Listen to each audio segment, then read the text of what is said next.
That's my घूमो दुनिया।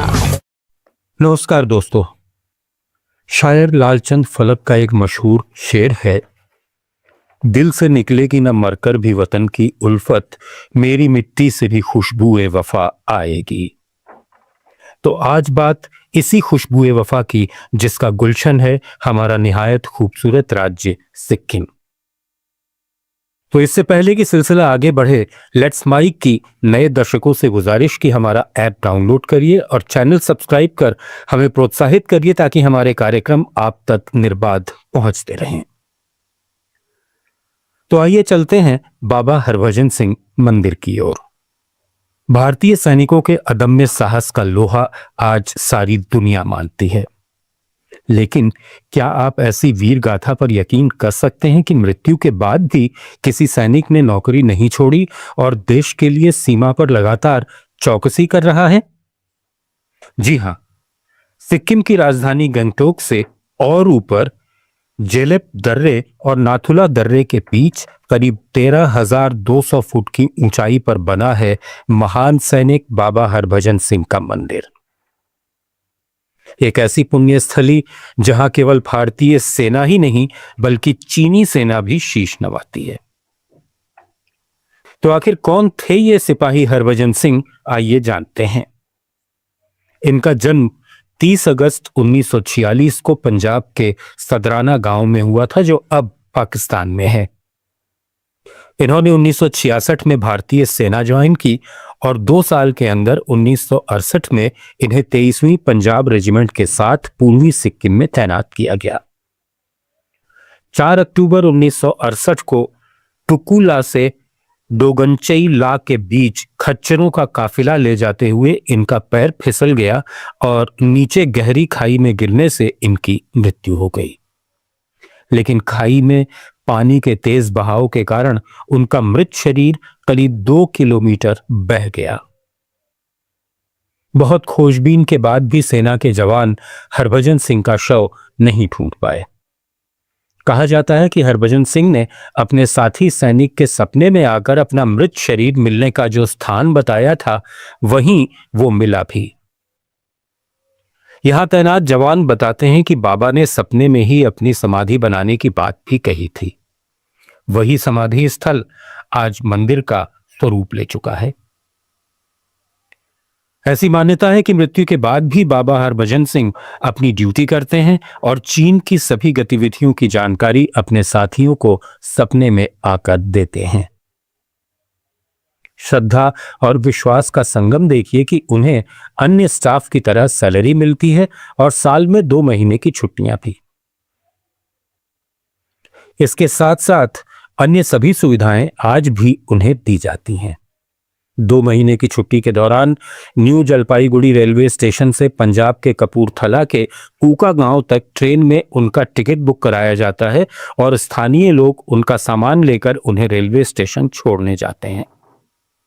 एक रिजर्व सीट उनके लिए खाली रखी जाती है। कुछ सैनिक भी सामान और उनकी स्मृतियों के साथ यात्रा करते हैं। उनके वेतन का 1/4 हिस्सा उनके परिवार को भेजा जाता है।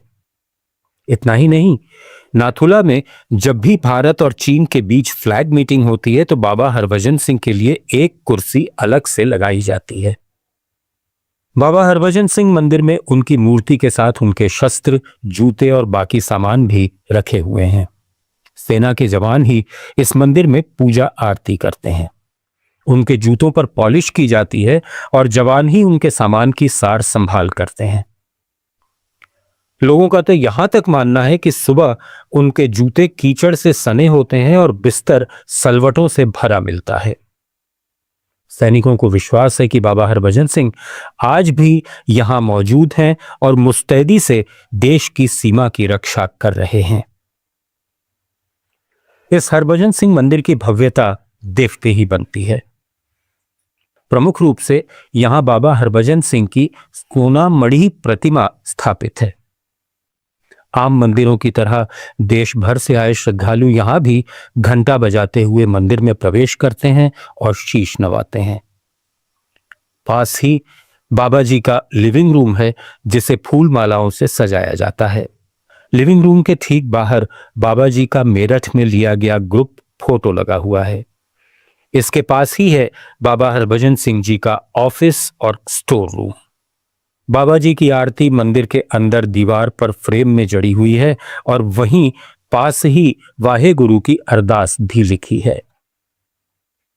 मंदिर के भीतर दाहिनी तरफ ड्यूटी पर तैनात सैनिक आने वाले प्रत्येक आगंतुक को कड़ाह यानी हलवे का प्रसाद वितरित करते हैं।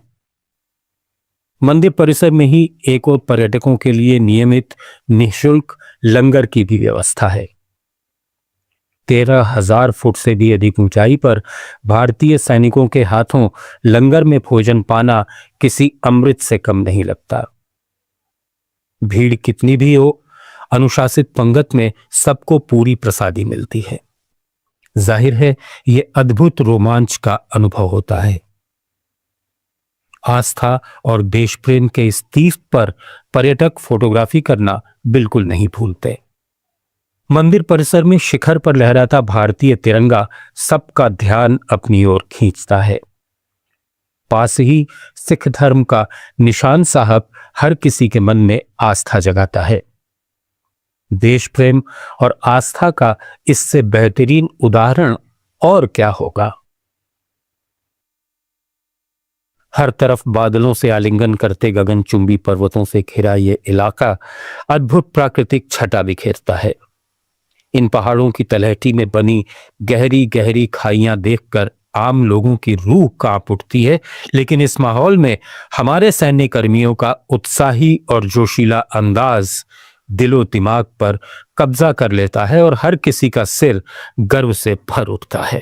यहाँ बोर्ड पर लिखी कुछ पंक्तियां हमारे देश के वीर जवानों के शौर्य और बलिदान की गाथा बयां करती हैं।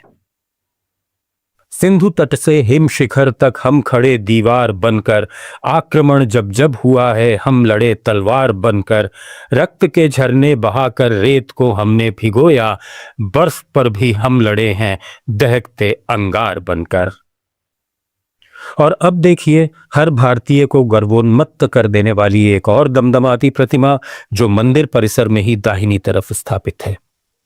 ये हैं आयरन मैन ऑफ लाथुला के नाम से मशहूर लेफ्टिनेंट जनरल सगत सिंह। 1971 में भारत पाकिस्तान युद्ध के दौरान जनरल ऑफिसर कमांडिंग जैसा क्रूशियल रोल अदा करने वाले पद्म भूषण परम विशिष्ट सेवा पदक से नवाजे गए लेफ्टिनेंट जनरल सगत सिंह की यह दमकती धात्विक प्रतिमा 14 जुलाई 2019 को उनके जन्म शताब्दी वर्ष के अवसर पर प्रतिष्ठापित की गई थी। राजस्थान की माटी के सपूत चूरू जिले में रतनगढ़ तहसील के कुसुमदेसर गांव में ठाकुर बृजपाल सिंह राठौड़ के घर 14 जुलाई 1919 को जन्मे लेफ्टिनेंट जनरल सगत सिंह ने 1940 में कमीशन मिलने के बाद देश सेवा में अपने को पूरी तरह समर्पित कर दिया और कई वीर गाथाओं के नायक बने। सैन्य सेवा से निवृत्त होने के बाद वे काफी समय तक स्थायी तौर पर जयपुर में भी रहे। 26 सितंबर 2001 को 82 साल की उम्र में उन्होंने इस नश्वर जगत को अलविदा कह दिया। यदि ये कार्यक्रम आपको पसंद आया हो तो इसे और लोगों तक जरूर पहुंचाएं ताकि हमारी वीर गाथाओं से अधिक लोग रूबरू हो सकें। फिलहाल के लिए इतना ही। जुड़े रहिए लेट्स माइक के साथ। नमस्कार। आप सुन रहे थे let's mike more than radio. Follow कीजिए हमें हमारे सोशल मीडिया प्लेटफॉर्म्स पर। It's time for news. It's time for more than radio. Presenting the first radio news app, Let's Mike. Let's Mike, a news-based app on your phone where you get to watch and listen news, talk shows, interviews, radio show podcasts. On Let's Mike, you get all relevant information of TV, print, radio, podcast, and digital. Let's Mike talks about every segment of life.